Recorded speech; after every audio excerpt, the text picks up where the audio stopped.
ममता बनर्जी के शासनकाल में जितनी बार बंगाल जला है, जितने हिंदुओं की वहाँ पर मौत हुई है, जब चुनाव आता है तो ऐसा जलाया जाता है, ऐसे लोगों को मौत के घाट उतार दिया जाता है। मतलब जैसे लगता है कि भारत और पाकिस्तान में चुनाव हो रहा है। ऐसा नहीं लगता है कि भारत में चुनाव हो रहा है, क्योंकि इतने सारे रिकॉर्डेड डेटा हैं हिंसा के, दंगा के, आगजनी के, पत्थरबाजी के, कि कश्मीर से भी आगे अब पश्चिम बंगाल निकल चला है। इसलिए बहुत दुख, दर्द, पीड़ा, वेदना, तकलीफ के साथ मुझे कहना पड़ रहा है कि मुख्यमंत्री बंगाल की जब बनती हैं तो संविधान का शपथ खाती हैं कि भेदभाव, पक्षपात नहीं करेंगे, हम विधि के अनुसार, संविधान के अनुसार न्याय करेंगे, सबके साथ मिलजुल कर विकास करेंगे, जो उसमें लिखा जाता है।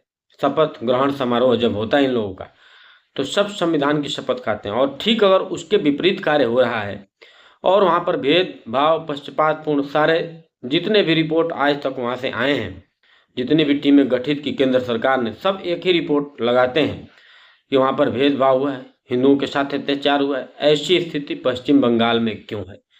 ऐसी स्थिति पश्चिम बंगाल में क्यों? ये पूछना हर भारतवासी का कर्तव्य है, फर्ज है। कर्ज, फर्ज और मर्ज है, तीनों आप याद रखिए।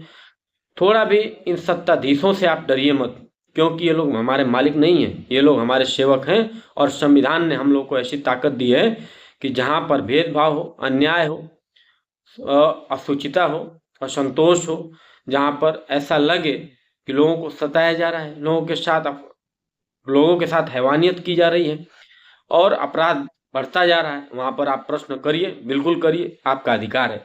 इसलिए भारत के समस्त देशवासियों, आज समय आ गया है। पश्चिम बंगाल के मुख्यमंत्री जो हैं संविधान का उल्लंघन कर रही है, कानून का उल्लंघन कर रही है, और भारत के संविधान को नहीं मान रही है, भारत के कानून को नहीं मान रही है, भारत के विधि को नहीं मान रही है, भारत के निषेध को नहीं मान रही है, जो हमारे संविधान ने हमें मौलिक अधिकारों का जो पाठ पढ़ाया है, जो बोध कराया है, और जिस तरीके से उसमें लोकतंत्र का रक्षा प्रजातंत्र को करना है, जिस तरीके से प्रजातंत्र को सेवा धर्म के लिए बनाया गया है, बताया गया है, वो सारे कार्य पश्चिम बंगाल में ठीक इसके विपरीत हो रहे हैं।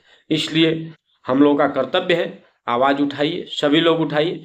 पश्चिम बंगाल में जितने रेप, बलात्कार, जितने माँ बहन बेटियों के साथ दुराचार, व्यभिचार, अनाचार, अत्याचार हुए हैं, पश्चिम बंगाल में जितने हिंदुओं के घर जलाए गए हैं, पश्चिम बंगाल में जितने हिंदुओं को मौत के घाट उतारा गया है, पश्चिम बंगाल में पूरा पश्चिम बंगाल जलाया गया है, लेकिन जहाँ पे हिंदू आबादी है वहीं जलाया गया है। ये एक विशेष कार्य पश्चिम बंगाल में हुआ है।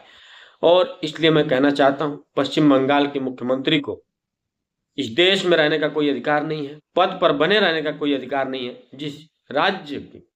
जिस राज्य की व्यवस्थाएं उस राज्य के लोगों की सुरक्षा न कर पाए, सुविधा न दे पाए, और उल्टा उनके जीवन के लिए संकट खड़ा कर दे, ऐसे राज्य के राजा का क्या काम है?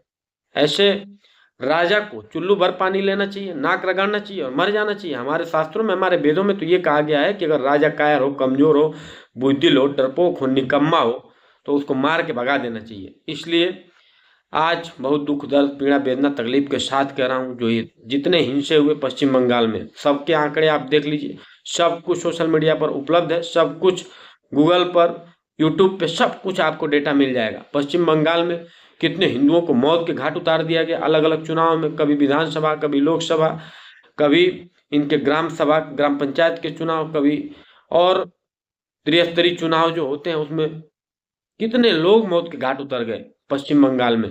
अब आप देखिए, पश्चिम बंगाल कश्मीर से आगे निकल चुका।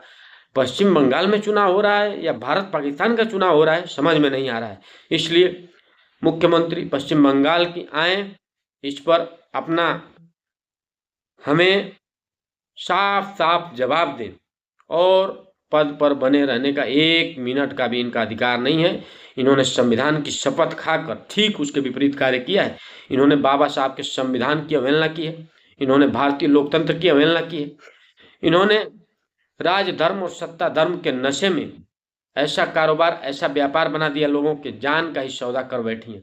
इसलिए अब भारत के प्रत्येक नागरिकों को जागना होगा, जगाना होगा। हम लोग का कर्तव्य है कि हम लोग सही को सही और गलत को गलत कहने का हिम्मत रखें, साहस रखें, और जितने लोग मरे हैं, जितने लोग हिंसा में मारे गए हैं, जितने लोग आगजनी दंगा पत्थरबाजी के शिकार हुए हैं, जितनी माँ बहन बेटियां दुराचार व्यभिचार अनाचार अत्याचार के शिकार हुई हैं, इन सारे हमलों को आतंकवादी हमला बोला जाए।